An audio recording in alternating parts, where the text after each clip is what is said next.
Kenzo Goudmijn joined Derby County with a wide range of hype. Now, Kenzo Goudmijn hasn't quite delivered to the expectation that many Derby County fans put on him, but for his first season in England, I don't actually think he's been that bad. Now, I think he's 23 years old and heading into his second season at Derby County, and I do think we're going to see a completely different Kenzo next year, but it just hasn't gone right for him this season, and that's for many different reasons. Now, he started off the campaign as one of Derby County's better players, in my opinion, sitting as that number 8 in front of Ibu Adams and David Ozo. But as the season progressed and David Ozo got injured, we then lost Kane Wilson, we lost Ryan Niambi, and we lost a range of other players. It certainly impacted his ability to perform. Now, I believe there's a lot of problems that came with Derby County this season, and I don't necessarily think that Kenzo is the main one, but obviously his lack of creation in the final few weeks of his sort of main playing time, heading into sort of like December and January, and then obviously towards the back end of the season not being a main player for John Eustace sort of shows how this season went for him. And I do think there's a lot of conversations that we can have about the Dutch midfielder, and I think there's a lot to talk about with him heading into next season. Now, can he rediscover that form he found early 2024? I think he can, and I think there's a lot more to come from him should we play the right style of football, and whether we do that or not is purely based on John Eustace. And I think if you look at some of the players that have thrived under John Eustace, at the likes of Blackburn Rovers, you look at a Tyrese Dolan, I think that Kenzo can certainly find a position in a John Eustace team. I just think that there's a lot that he's got to learn over this off-season. I think he's got to bulk up a little bit. Now, a lot of people were talking about Kenzo a few days ago after the Stoke City game, where they were essentially saying that he wasn't strong enough on the ball, and he sort of gave away the ball a lot. Now, I'm here to tell you that that realistically isn't like the true case when it comes to Kenzo, and he actually hasn't been that bad on the ball as many people believe he has. And obviously with a player who is more of that sort of like forward-thinking player, you obviously anticipate he's going to lose the ball more than someone like maybe a Harrison Armstrong or someone who's trying to keep the ball primarily. And I think if we look over the course of this season, he obviously hasn't really played much under John Eustace, and that's okay. He played the first 3 games but only made 1 start. He's only started 1 game under John Eustace, which obviously isn't great. Now, if we look before that, he made a ton of starts, and obviously we go back to West Brom at home where he picked up the assist. I think it was for the second goal. Pompey at home, he picked up an assist. He's put in some really good performances this season, and I think was it the Cardiff City and Bristol City games, scored in back-to-back games. And I think Kenzo is a really good player, and I think if we go through his numbers this season, I don't actually think he's been that bad.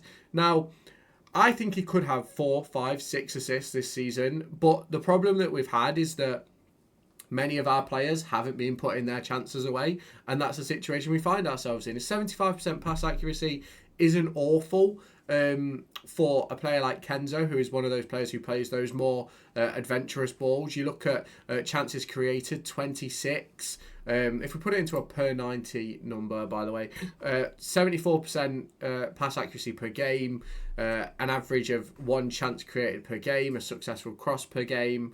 I just don't think his numbers are actually that bad. A successful dribble averages being dispossessed 1.16 per game. Now, I know we're supposed to be talking about Kenzo, but remember that 1.6 per game for Kenzo. And let's now take a look at Ben Osborne in midfield.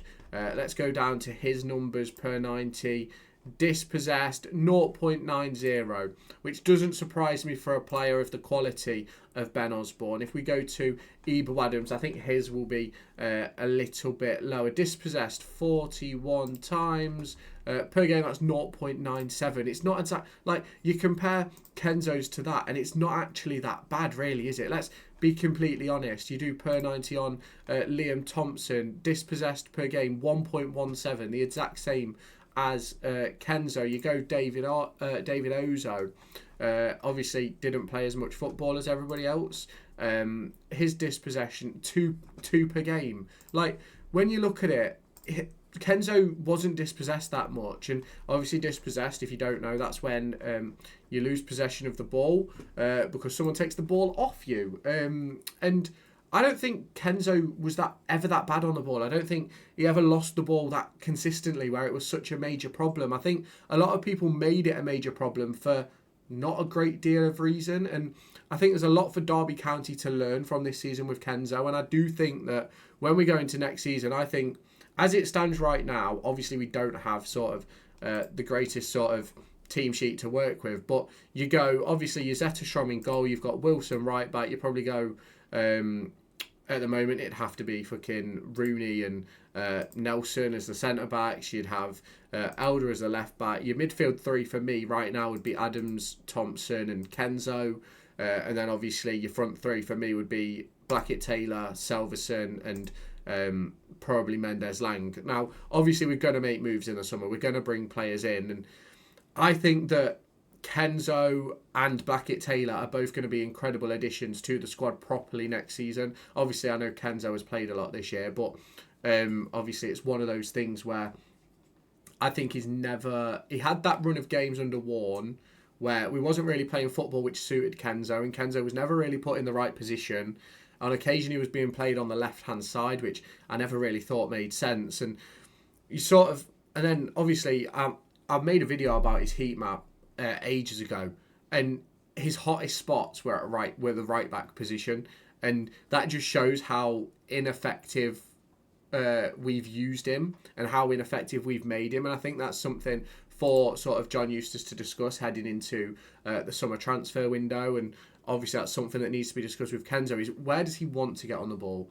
Where is he wanting to, like, what positions? Obviously he picks up the ball a lot in those sort of like half spaces in between the back four and the midfield, or in between the winger and the fullback. And I think he gets into some really good positions. It's just a case of he's never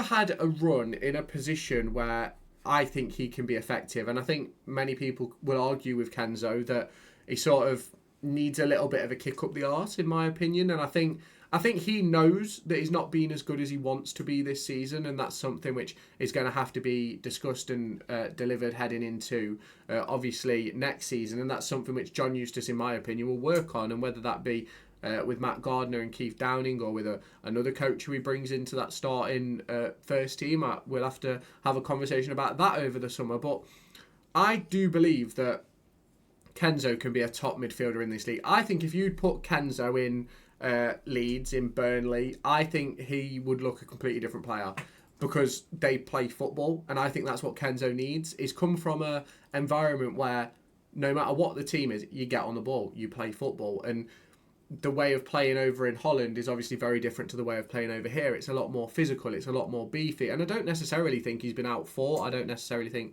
he's been outworked in a sense. I just think that it's one of those where we got to a point where we couldn't really risk having a player like Kenzo on the pitch, because obviously you keep him on the pitch for his sort of attacking duties and what he can do with the ball at his feet. But if we're not having the ball, like I'm pretty sure if you look at all the games we've won since John Eustace come in, I'm pretty sure we've had lower possession than the opposition. You sort of have to then have that conversation if he's just not quite the right player for that sort of football.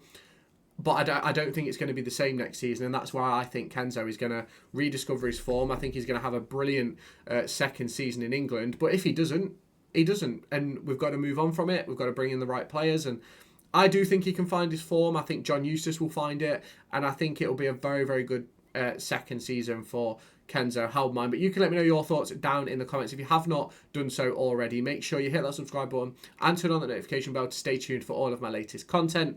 There's going to be loads of transfer talk, and obviously talk about like the retained list and things like that coming over the course of the next few weeks. So make sure you stay tuned with the notification bell plugged on, and I'll catch you in my next video.